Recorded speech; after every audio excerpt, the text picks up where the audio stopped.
Donc là, on va quand même vérifier. On tape donc Windows plus la touche R sur ton clavier. On tape WinVer. Bon, moi, je serai forcément en 24H2 puisque j'y suis repassé il y a pas longtemps. Donc là, on a notre dernière version des Microsoft. Toi, ça doit être marqué 25H2 ou peu importe. Bref, là, ce qu'on cible, c'est 24H2 ou 23H2 ou antérieur à 25H2 du moins, ou 25H1 même. Allez, je t'explique comment faire. Alors, dans un premier temps, on va passer sur UUP dump. On se rend sur le site, donc on arrive là-dessus. On peut traduire comme ça on aura en français. Alors au milieu, on peut voir Windows 11 ici. On voit toutes les versions, 24, 23, celle que l'on veut. Donc là, en l'occurrence, on veut du 24H2. On va prendre la première. Voilà, on va repasser en français. Comme ça, on aura déjà le Windows en français, c'est pas plus mal. Bon, là, tout est coché pour télécharger directement que la clé soit bootable sur Windows Home et Windows Pro. Voilà, donc là, on touche à rien, c'est pas la peine. On voit que le dossier a bien été téléchargé. On l'ouvre, on l'extrait. Voilà. Une fois que c'est extrait, on arrive ici.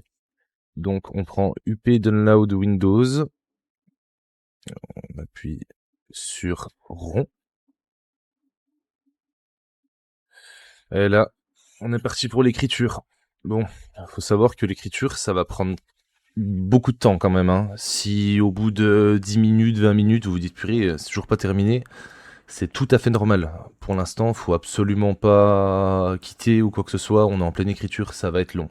Ça va être très long, mais c'est le seul moyen qu'il y a actuellement pour pouvoir repasser en 24H2 ou 23H2. Voilà. Donc quand on en est là, paf. Là, c'est terminé. On voit bien le message. Presse 0 for exit. Donc on est bon. Donc, une fois qu'on en est là, notre dossier est prêt, notre écriture a été bien faite, on va aller chercher sur internet Rufus USB. On tape. Voilà, Rufus, crée une clé facilement reconnaissable. Donc quand on arrive sur Rufus, on descend un petit peu. On va prendre le premier lien de Rufus qui arrive.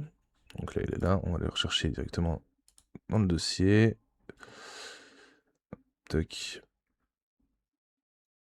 Exécuter. Donc on arrive ici. Donc là, on voit ma clé. C'est une 16 Go, sachant qu'il faut qu'elle fasse au minimum 8 Go pour pouvoir être bootable. Donc là, on va dans Sélection. On va dans le dossier qu'on avait extrait avec les nouvelles écritures. On prend le premier, celui qui fait une taille de 10 kg à peu près là. Voilà, 10 kg, c'est celui-ci. On le sélectionne, ouvrir. Hop, ça va changer directement tous les schémas de partition en GPT, tout ça.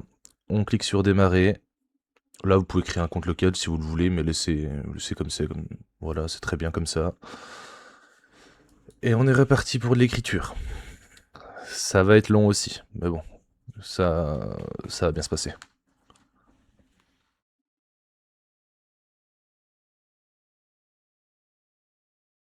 Voilà. Une fois que c'est prêt, qu'on est à 100%, tout est bon, on ferme. Et on va checker notre petite clé USB, savoir si elle est bien. Et là, on voit Rufus a tout transféré directement, une clé complètement bootable en 24H2 ou 23H2 sur la clé USB. Donc il n'y a plus qu'à redémarrer le PC, et ce coup-ci, on va dans le BIOS. Donc, on relance le PC, on redémarre, on mitraille la touche Supr du clavier pour essayer d'arriver dans le BIOS. Hop, là normalement c'est bon. Quand on a vu le petit logo de la carte mère, tac. Donc cette fois-ci on est dans le BIOS. Donc moi c'est pour une carte mère MSI. Ok. Bon, ça doit pas être très différent si on a une Asus, une Gigabyte ou quoi que ce soit d'autre. On va dans Settings pour une MSI dans Boot, puisqu'on compte démarrer sur la clé USB. Donc là, Boot option numéro 1. On va choisir non pas le disque dur, mais USB Key SanDisk Partition. Voilà, vous pouvez quitter. Et on est bon. Après, il n'y a plus qu'à suivre les instructions de Windows et puis en avant. Donc là, normalement, tu as fini ton installation de Windows. Excuse-moi, pas la mise à jour. Donc on va vérifier que tout s'est bien passé, que tu es sur la bonne version. Donc on tape toujours Windows R, WinVer. Et là, normalement, on voit version 24H2. Donc c'est tout bon normalement maintenant.